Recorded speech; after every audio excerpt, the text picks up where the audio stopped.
Kak, interview biasanya berapa menit? Kemudian pas interview kan kita jelasin kalau dia nggak piping gimana, Kak? Kayak pertama gini dulu, lu jangan pernah takut kalau lu dianggap piping. Karena gue sendiri juga kadang-kadang ngerasa kayak gue kebanyakan ngomong juga ya. Tapi memang itu udah jadi karakteristik pribadi. Itu disclaim awal gue. Jadi lu tidak perlu untuk mengubah kepribadian lu terlalu drastis ya, apa adanya aja udah.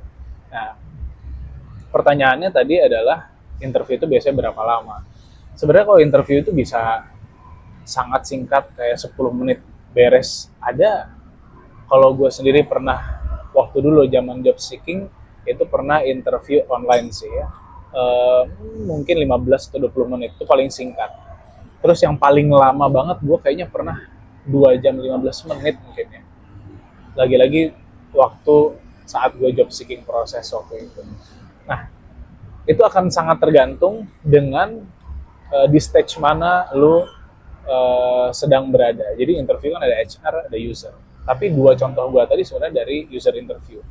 Menurut gue, user interview itu bisa akan sangat lama ketika waktu itu case-nya adalah gue interview user setelah dikasih use case study, di mana gue harus presentasi juga.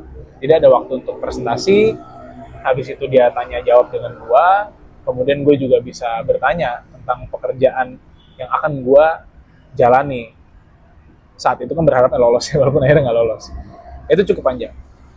Kemudian yang berapa tadi gue bilang ya, 15 atau 20 menit yang paling cepat tadi itu pun sama sebenarnya. Gue dikasih use case tadi, tapi waktu itu jawabannya disubmit.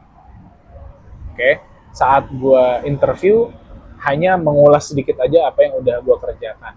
Dan walaupun gue nggak tahu dia baca atau enggak pekerjaan gue. Karena di saat interview itu dia hanya bertanya sedikit aja, terus tiba-tiba saat baru 10 atau 15 menit ya, udah selesai interviewnya, mau ditutup. Karena kebetulan waktu itu user sama HR digabung sih.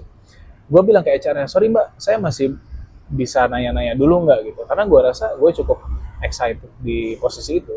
Cuman dia nggak ngasih waktu untuk gue bertanya. Akhirnya gue nanya, sekitar 5-10 menit lah, baru selesai interview. Di saat itu gue ngerasa kayaknya emang ini dia nggak serp sama gue kali ya. Jadi ya balik lagi, gue pun pernah mengalami experience seperti itu. So kalau lu punya pertanyaan juga nggak apa, tanya aja ke gue, nanti gue bisa jawab based on my experience, hopefully. PR-nya buat kalian, please be yourself aja. Udah itu aja, gampang. Besok dikumpulin ya.